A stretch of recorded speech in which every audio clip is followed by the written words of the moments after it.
नमस्कार, मी दत्ता सुरेश कात्रे, राहणार सिरंजनी, तालुका हिमायतनगर, जिल्हा नांदेड।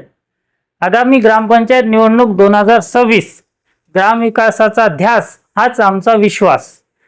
शिवशक्ती पॅनल सिरंजनी, तिसरी आघाडी सिरंजनी, तालुका हिमायतनगर, जिल्हा नांदेड। इच्छुक उमेदवाराला जाहीर प्रवेश। बदलणारे वारे, विकासाचे वारे, चला एकत्र येऊया, सिरंजनीचा कायापालट करूया। भविष्यातील काही विकासाचे आपले 11 मुद्दे आहेत जे आपण संपुष्टात आल्यावर हे तयार करणार आहोत। पहिला मुद्दा आहे हागणदारी मुक्त गाव।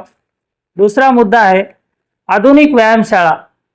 तिसरा मुद्दा आहे वार्डनिहाय सार्वजनिक शौचालय। प्रत्येक वार्डामध्ये सार्वजनिक शौचालय महिला व पुरुषांसाठी स्पेशल असेल। चौथा मुद्दा आहे वार्डनिहाय सार्वजनिक वाचनालय। विद्यार्थ्यांसाठी व नागरिकांच्या बौद्धिक विकासासाठी प्रत्येक वार्डामध्ये आपल्याला वाचनालय उभा करायचं आहे। आणि मोफत शुद्ध पेयजल, जे आता मला वाटते की पहिलं शो साठी आहे, पण आता आपल्याला प्रत्येक वार्डामध्ये फ्री फिल्टर पाणी योजना प्रत्येक वार्डामध्ये द्यायची आहे। आणि आपल्याला 6वा मुद्दा आहे स्मशानभूमी शोभीकरण किंवा प्रत्येक स्मशानभूमी परिसरात दुतर्फी वृक्ष लागवड करून येणाऱ्या जाणाऱ्या लोकांना हिरवगार वातावरण करून देणार। स्मशानभूमीमध्ये गेल्यावर ते कळणार नाही असं आपल्याला वातावरण तयार करायचं आहे। आणि त्यानंतर आहे हरित ग्राम संकल्पना, हा 7वा मुद्दा आहे। गावातील मुख्य रस्त्यावर दोन्ही बाजूने दुतर्फी वृक्ष लागवड करून गाव प्रदूषण मुक्त करायचं आहे आपल्याला। आणि 8वा मुद्दा आहे 40% अनुदानावर शेतकऱ्यांसाठी ट्रॅक्टर आपल्याला उपलब्ध करून द्यायचा आहे। कारण शेतकऱ्याची कुठेतरी मला फसवणूक होत आहे असं वाटत आहे, म्हणून त्याच्यावर आपल्याला 40% अनुदानावर शेतकऱ्यासाठी ट्रॅक्टर उपलब्ध करून द्यायचा आहे ग्रामपंचायत कडून। आता ते कोण्या योजनेतून करेल ते माझं मी बघत। आणि फ्री गिरणी 9वा मुद्दा आहे फ्री गिरणी सगळ्यांसाठी, गावकऱ्यांसाठी दळण मोफत असेल सर्व गावकऱ्यांसाठी। आणि 10वा मुद्दा डिजिटल जिल्हा परिषद शाळा। आता एखादं म्हणाल की डिजिटल झालेली आहे, डिजिटल झाली, त्याला आपण अजून काहीतरी त्याच्यात सुदृढ करू, सुसक्षम करू। आपले लेकरं शाळेपासून वंचित नाही राहिले पाहिजे।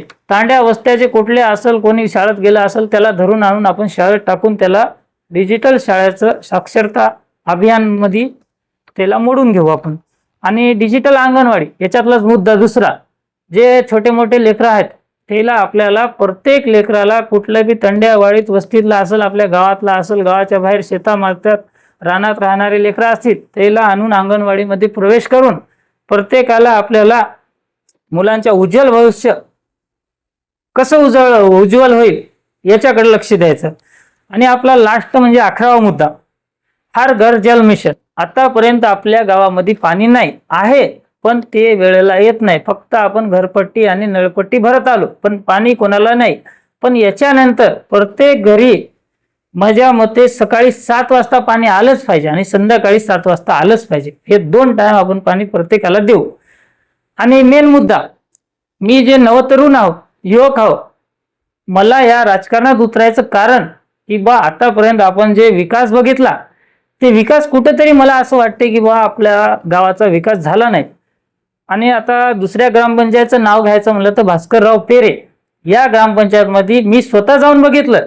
तिथं प्रत्येक गलीमध्ये बेसिंग आहेत, प्रत्येक गलीमध्ये थुकण्यासाठी जागा, शौचालयासाठी जागा किंवा फ्री दळण गिरणी, ट्रॅक्टर सुविधा, प्रत्येक गलीमध्ये समजा स्मशानभूमीकडे असेल किंवा ST SC विभागात असेल सुशक्त रस्ते बांधकाम किंवा नाली व्यवस्थापन असेल, त्याच्यावर काय म्हणतात अंडरग्राउंड नाली असेल, हे प्रत्यक्षात तिथं गेल्यावर कळते त्या गावामध्ये। आता मी जाऊन बघितलेलं आहे।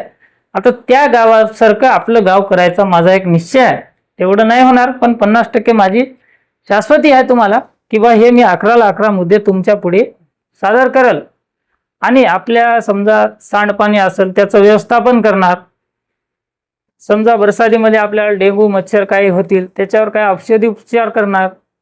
प्रत्येक गोष्टीचा गावकऱ्यांना जे सुचल, मला एक समजा प्रत्येक 8 दिवसाला मी एक आपली पॅनल आल्यावर प्रत्येक वार्डामध्ये एक चक्कर मारणार आणि मी माझ्या मनासारखं नाही करणार. तुम्ही जे सांगशाल की बा इथं संडास पाहिजे, इथं काय नाही शौचालय पाहिजे, इथं काय नाही मुरुम टाकायला लागते, इथं रोड करायला लागते, इथं काय नाही गोटा टाकायला लागते, इथं काय नाही दगडी काहीतरी आपल्याला मजबूतीकरण करायला लागते, असं जे जे काही समजा गावकरी सांगतील आपल्याला त्या पद्धतीने आपल्याला काम करायचं आहे.